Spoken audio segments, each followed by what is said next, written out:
Hello, welcome to a new video. I'm Dr. Reshma. ഇന്ന് നമ്മൾ കാണിക്കാൻ പോകുന്നത് നമ്മുടെ വീട്ടിൽ ഉണ്ടായിരിക്കുന്ന ഒരു പയറാണ്. ചതുരപ്പയർ എന്നാണ് നമ്മളൊക്കെ പറയാറ്. വേറെ വല്ല പേരുണ്ടോ എന്നുള്ളത് എനിക്കറിയില്ല. നമ്മൾ പണ്ട് വയനാട്ടിൽ ഒരു ആവശ്യത്തിന് വേണ്ടി പോയ സമയത്ത് അവിടെ ഒരു വീടിന്റെ സൈഡിൽ നിറയെ ഇത് ഉണ്ടായി നിൽക്കുന്നുണ്ടായിരുന്നു.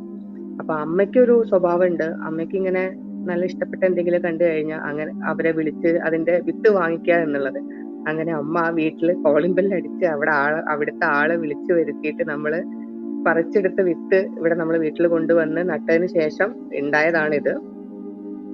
അങ്ങനെ പക്ഷെ ഇത് കായ പിടിക്കാൻ വേണ്ടിയിട്ട് ഒരുപാട് വെയിറ്റ് ചെയ്യേണ്ടി വന്നു കേട്ടോ. ഓൾമോസ്റ്റ് ഒരു 6 to 8 മന്തോളം കഴിഞ്ഞതിന് ശേഷമാണ് ഇത് കായ ഉണ്ടാവാൻ തുടങ്ങിയത്. അപ്പൊ അതിനു മുന്നേ നമ്മൾ വിചാരിച്ചു ഇത് വെട്ടിക്കളഞ്ഞാലോ എന്ന് വരെ വിചാരിച്ചിട്ടുണ്ടായിരുന്നു. പക്ഷെ അങ്ങനെ കായ്ച്ചു തുടങ്ങിയപ്പോ ആണെങ്കിൽ ഇത് അങ്ങനെ നിൽക്കാണ്ട് കായ്ച്ചുകൊണ്ടിരിക്കുകയാണ്. ഇതൊരു സീസണൽ പ്ലാന്റ് അല്ല, എല്ലായ്പ്പോഴും ഇതിൽ കായ ഉണ്ടായിക്കൊണ്ടേയിരിക്കും.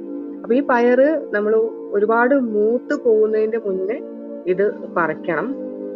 പറിച്ച് നമുക്ക് ഉപ്പേരി ഉണ്ടാക്കിയ നല്ല രസമാണ് ഇതിൽ കറുത്തിരിക്കുന്നതെല്ലാം നമ്മൾ വിത്താണ്. അപ്പം ഇത് ഉണ്ടാക്കുന്നത് എങ്ങനെയാന്ന് വെച്ച് കഴിഞ്ഞാല് ഈ അധികം മൂക്കാത്ത ഈ ഒരു പയർ എടുത്തിട്ട് ഈ പയറിന്റെ സൈഡില് ഒരു നാര് പോലെ ഉണ്ടാവും. അപ്പം ആ ഒരു നാര് നമ്മൾ രണ്ട് സൈഡിൽ നിന്നും കട്ട് ചെയ്ത് കളഞ്ഞതിന് ശേഷമേ നമുക്കിത് അരിയാൻ പറ്റുള്ളൂ. പിന്നെ ഇത് ഭയങ്കര ന്യൂട്രീഷ്യസ് ആണ്.